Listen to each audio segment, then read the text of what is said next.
morning. I'd like to talk to you about the bobbin sander, which is a machine we use a lot when we're shaping things in the workshop. This is a Laguna bobbin sander. It's a good quality machine. Essentially, a bobbin sander has a flat table and a drum-shaped sanding bobbin. We've got a collection of them. The largest one on this machine is 3 inches in diameter. There's a range of them along the side, all the way down to one that is only around about 6 millimeters, quarter of an inch in diameter. And they're really useful for shaping curved edges on things. But we also use it cleverly to flat sand the back of headstocks, which I'll talk about in a minute. So the bobbins are sitting here, there's a motor inside, and they rotate clockwise. There's a little ring that sits around these. There's a range of them that are stored down on the side of the machine. Typically we only use 3 of them. The large one for the 3-inch bobbin, this one for the 2-inch, and there's a much smaller one for the smaller bobbins. It's important that these rings are installed when using it because they help to draw the dust in, suck it down, and it gets pulled out at the back of the machine through the dust extraction hose. There's a gate on the back of the machine here, which this is open, this is closed. So when it's running, we should have the gate open so it's sucking dust away. On-off button is on the front. Some people say it won't turn on, Andrew. Well, you've really got to press that on button quite firmly to turn it on, and then obviously this is the stop button to shut it down. Quick demonstration of a couple of features. Now, one thing always with sanding machines is that whichever direction the bobbin's turning, you want to make sure that if you're going to sand the sides of your headstock, that you're feeding against the direction. So if it's turning clockwise like this, you feed it in on this side.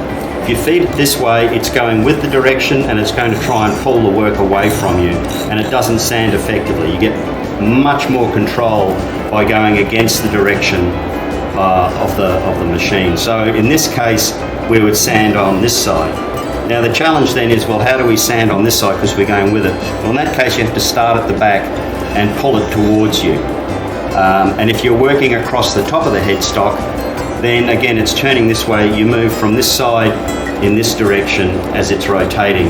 Don't start here and have it drive the work away from you. You want to be able to control it by pushing against the direction of rotation, down this side and through here.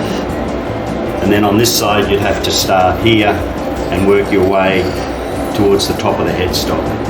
Go across the top, and then you could come down. Now obviously when you've got, this is on a neck, which I'll demonstrate in a minute, you can't do all of that quite so simply, but that's the relationship between the rotation and the way you feed it against it. Now I just want to quickly talk about another aspect, particularly when we're working with an awkwardly shaped object like a guitar neck with an inclined headstock. What I just demonstrated was how we might shape the headstock. We want to keep the headstock flat on the deck, and of course once we get to here, the back end starts to lift up because of the angle. Very simple trick to that is to use a block of wood, a scrap of wood that's got a little bit of thickness to it, and sit it next to the bobbin, and then we can sit the back of the headstock on a flat surface. We've now got some clearance so that as we run it against the bobbin and we can move that block with it, we can get all the way to the end before the neck hits the table here, and that allows us to shape the headstock. We can use it on both sides and keep it up close to the bobbin, and we're able to do the shaping. We can shape across the top of the headstock as well, keeping it flat and dealing with this angle on the back of the neck. The last thing I want to talk about in relation to the bobbin sander is changing the bobbins. When you come in, any one of these could be installed, and chances are it's not the one that you want to use for your operation. Now, changing these is actually relatively simple when you know what you're doing, but if you've never done it before, it's something that I really don't want people just having a crack at. So it's really important that the sign on the wall says that you should not attempt to change bobbins on the machine and to ask an instructor to do that for you. I'm going to talk briefly about what's involved, and if you can get certified by the instructor to change the bobbins, then we're happy for you to do it, but this is not for just anyone to do. The reason being is that because this turns clockwise, it necessarily requires the bobbin to be inserted into the machine using a reverse thread. Now I'll take this out and we'll get the camera down there so you can see what's going on, but underneath the bobbin there's these are both 17 millimeters, both these spanners. You need 2 spanners in the bottom here, and because it's a reverse thread, the one at the bottom holds the collet. The collet of the machine is in here, and so one spanner is holding the collet while the other one undoes the bottom of the bobbin. But they're reverse threads, so you've got to know that you're going in the right direction, and that confuses some people, and we've got to be clear about it. Secondly, whenever we're changing these, we've got to make sure that this is very clean down in there. There's no debris down in the collet, because that can cause them to bind up and jam. They are slightly tapered. The fitting on the end of the bobbin is slightly tapered. So we take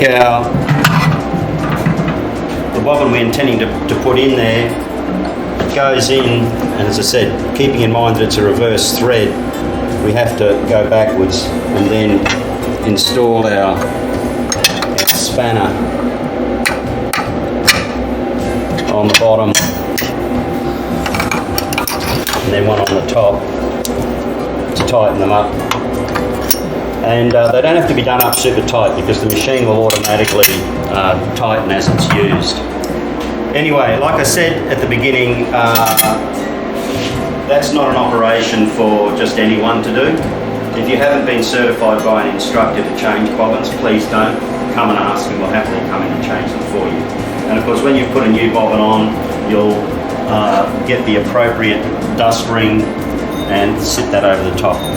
By the way, there's a little notch in all these rings, and there's a little pin in the front, and that just is there so that they don't get caught up and they don't spin while you're trying to use the sanding machine.